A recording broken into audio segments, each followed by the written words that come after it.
에스겔 7번째 시간입니다. 오늘 말씀은 에스겔 8장 1절부터 9장 11절 말씀입니다. 에스겔 8장 1절부터 4절 말씀을 합독하고 에스겔 8장과 9장을 나누도록 하겠습니다. 자, 그러면 에스겔 8장 1절부터 4절 말씀을 한 목소리 합독하겠습니다. 여섯째 해 여섯째 달 초닷새에 나는 집에 앉았고 유다의 장로들은 내 앞에 앉아 있는데 주 여호와의 권능이 거기에서 내게 내리기로 내가 보니 불같은 형상이 있더라. 그 허리 아래의 모양은 불같고 허리 위에는 광채가 나서 단쇠 같은데 그가 손 같은 것을 펴서 내 머리털 한 모숨을 잡으며 주의 영이 나를 들어 천지 사이로 올리시고 하나님의 환상 가운데에 나를 이끌어 예루살렘으로 가서 안뜰로 들어가는 북향한 문에 이르시니 거기에는 질투의 우상 곧 질투를 일어나게 하는 우상의 자리가 있는 곳이라. 이스라엘 하나님의 영광이 거기에 있는데 내가 들에서 본 모습과 같더라. 아멘. 자, 지금 에스겔 3장 16절부터 32장 32절까지가 에스겔서의 2부라고 말씀드렸고 그걸 보고 있습니다. 그 중에서 이게 지금 BC 586년 예루살렘 함락 이전에 주어진 예언들이라고 보시면 되는데요. 그 중에서 남유다의 멸망과 관련된 예언은 제2부의 전반부입니다. 에스겔 3장 16절부터 24장 12절까지입니다. 그걸 지금 보고 있습니다. 그 중에서 지금 에스겔 3장 16절부터 7장 27절까지의 계시로서 우리가 에스겔이 선지자로 소명을 받고 나서 7일 후에 BC 593년 4월 12일에 여호와께로부터 받은 계시를 받습니다. 그리고 이제 이어서 8장부터 13장은 앞에 계시가 주어진 BC 593년 4월 12일에서 약 1년 2개월 정도가 지난 BC 592년 6월 5일입니다. 이때 받은 계시입니다. 이게 8장부터 13장까지입니다. 길기 때문에 한 번에 다 볼 수 없어서 두 번에 나누어서 이것을 보려고 합니다. 예루살렘 성전에서 우상 숭배를 보여주는 환상과 그에 따른 심판을 집행하겠다라는 예언을 그 내용으로 하기 때문에 소위 성전 환상이라고 불리기도 합니다. 이 성전 환상은 예루살렘의 멸망의 가장 큰 원인이 하나님의 성전까지 우상 숭배로 더럽힌 이스라엘 백성들의 우상 숭배에 있다는 것을 보여주기 위해서 하신 겁니다. 그래서 좀 빨리 전체를 읽지는 않을 거고요. 핵심적인 걸 이야기하겠습니다. 자, 먼저 8장입니다. 1절부터 18절인데요. 성전 환상의 계시 부분으로서요. 에스겔이 환상 중에 하나님의 영에 의해서 예루살렘으로 이동하고요. 성전 경내에서 행해지던 우상숭배 장면을 목격하는 사실을 지금 기록한 내용입니다. 먼저 1절부터 4절인데요. 포로로 잡힌 지 제6년 곧 BC 592년 6월 5일에 유다의 장로들이 에스겔에게 나온 때에 에스겔이 환상을 보게 돼요. 그래서 하나님의 영에 의해서 자기가 있는 이 바벨론이 아니라 예루살렘 성전에서 이루어지는 장면을 목도하게 되는 거예요. 보여주신 거예요. 하나님이 왜 이스라엘이 망할 수밖에 없는지를 에스겔에게 보여준 겁니다. 에스겔은 맨 처음 성전의 안뜰로 들어가서 북향한 문, 곧 제단문에 이르렀는데 그곳에 이제 질투의 우상이라고 하는 게 딱 써 있는 겁니다. 이제 벌써 우상이 딱 써 있는 겁니다. 바로 들에서 보았던 하나님의 영광도 거기에 머물러 있지만 거기서 뭐요? 질투의 우상이라고 하는 우상이 딱 써 있는 거예요. 이거 뭐 우리가 상세히 설명하기 어려우니까 그게 지금 시작이 있는 겁니다. 이제 5절부터 18절은요. 이제 하나님의 영에 의해서 에스겔을 데리고 하나님 영이 이제 에스겔을 데리고 성전 경내 곳곳으로 안내를 해요. 그러면서 지금 이스라엘의 우상이 얼마나 심각한지를 고발합니다. 에스겔은 환상 중에 여러 곳에서 우상 행위를 목격한 겁니다. 자, 먼저 이렇게 나눠보겠습니다. 5절부터 13절은요. 아까 말씀드렸죠. 질투의 우상이라고 하는 것이 서 있었는데요. 성전 뜰문과 연결된 담 안의 비밀 공간에는 에스겔도 알고 있던 야사냐를 비롯해서 70인의 장로들이 각종 우상의 형상을 사방벽에 다 그려놓고 숭배의식을 거행하고 있었던 거예요. 하나님의 성전에서 우상이 그려지고 거기에 우상 숭배를 하고 있는 모습이 있는 거죠. 그것도 70인 장로들이. 이제 14, 15절에는요. 성전뜰 북문에서는요. 여인들이 이 페니키아 지역의 우상인 담무스를 위한 종교의식을 거행하는 거예요. 안에서 지금. 16절에 보면요.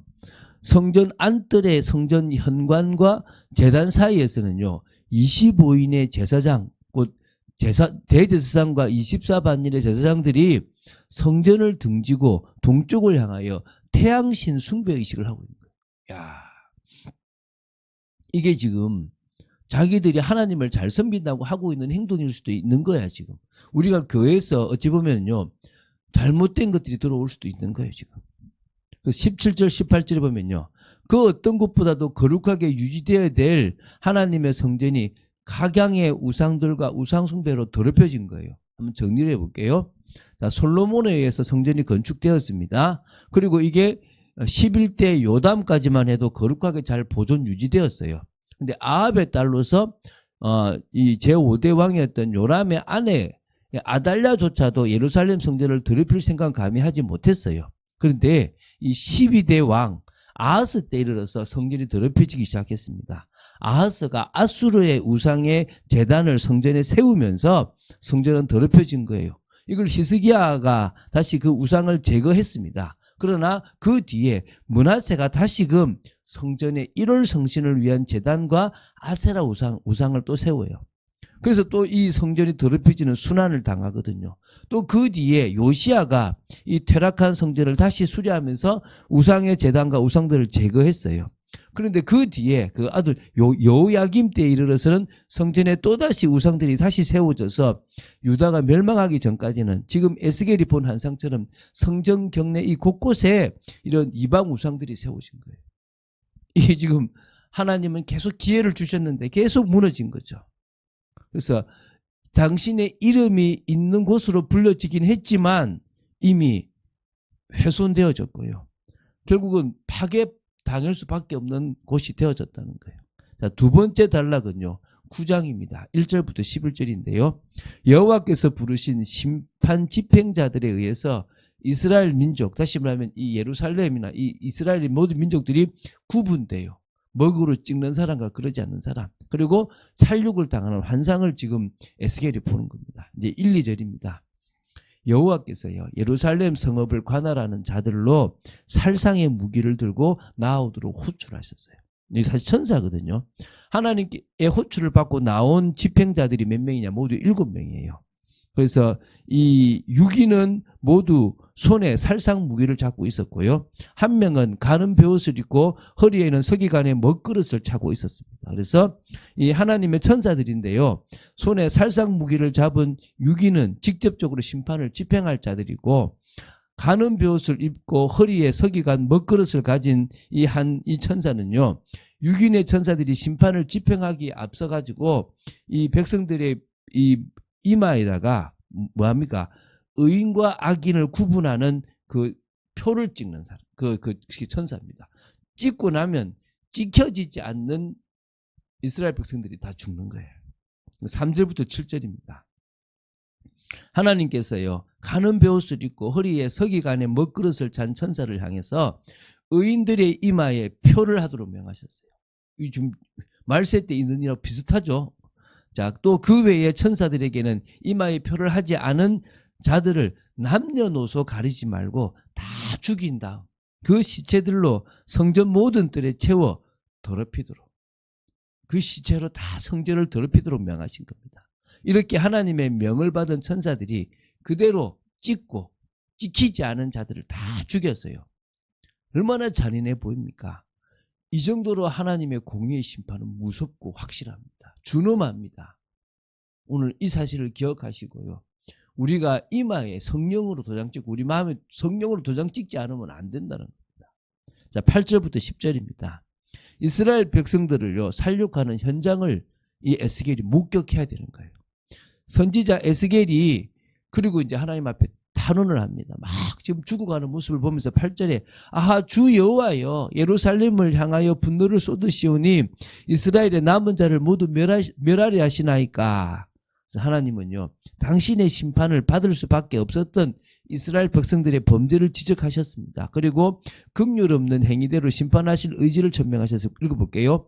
이제 이스라엘과 이제 9절 10절입니다. 이스라엘과 유다 족속의 죄악이 심히 중하여 그 땅에 피가 가득하며 그 성읍에 불법이 찬나니 이는 그들이 이르기를 여호와께서 이 땅을 버리셨으며 여호와께서 보지 아니하신다 함이라. 그러므로 내가 그들을 불쌍히 여기지 아니하며 긍휼을 베풀지 아니하고 그들의 행위대로 그들의 머리에 갚으리라. 이 얼마나 이 확실하고 준엄합니까? 자, 11절입니다. 보라, 가는배 옷을 입고 허리에 먹그릇을 찬 사람이 봉병하여 이르되 주께서 내게 명령하신 대로 내가 준행하였나이다. 찍었다는 거예요. 뭐요? 의인에게는 찍고 악인은 찍지 않았다는 겁니다. 여러분, 이 세상 마지막 날에 있을 최후 심판도 이렇지 않겠습니까? 천사가 하나님의 인을 받은 자들을 그러니까 그 인을 찍습니다. 그럼 그들을 제외하고 다른 사람들을 심판할 거예요. 하나님은 그들을 심판할 때 긍휼을 베풀지 않으실 겁니다. 그들에게 구원의 기회를 분명히 주셨지만 그것에 결국 회개하지 않고 끝까지 나아간 사람은, 악을 행한 사람은요, 하나님이 완전히 심판하십니다. 준엄한 심판이 있습니다. 그래서 지금이 어떤 때입니까? 구원의 날이고 은혜 받을 만한 때라는 사실을 기억하고 믿음으로 나아가야 될 줄로 믿습니다. 그래서 우리는요, 예수 그리스도를 알아가면서 이분은 한계가 없고 이분은 우리를 사랑하시는구나. 우리는 이분을 향해서 여전히 우리 속에 불신앙과 우리 속에 이렇게 죄악이 있다면 그것을 버리고 현실과 이성적인 생각 이전에 정말 영적인 것까지도 해결하신 그분만을 믿고 의지하고 순종해야 되겠구나. 이번 명절에 여러분이 정말 주님을 더 바라보고 영적으로 깨어있고 기도 시간을 만드는 그런 축복된 여러분 되시기를 주 예수 그리스도 이름으로 축원드립니다. 주는 그리스도시요 살아계신 하나님의 아들이심을 고백합니다. 정말 저희들이 깨어있기를 원하며 말씀 속에 있기를 원합니다. 하나님의 준엄한 심판, 막을 수 없는 심판이 분명히 이 앞에 있음을 우리는 봅니다. 아버지 하나님, 저희들이 믿음으로 나아가며 믿음에 순종하는 그런 복된 사람으로 서기를 간절히 소원합니다. 힘주시고 역사하시고 이번 명절에 더더욱 주님 바라보며 가정과 가문을 살리고 우리 주위의 사람들에게 정말 하나님의 나라를 증가할 신앙 공동체를 만들어가는 저희들 되도록 지켜주시옵소서. 주 예수 그리스도 이름으로 기도드립니다. 아멘.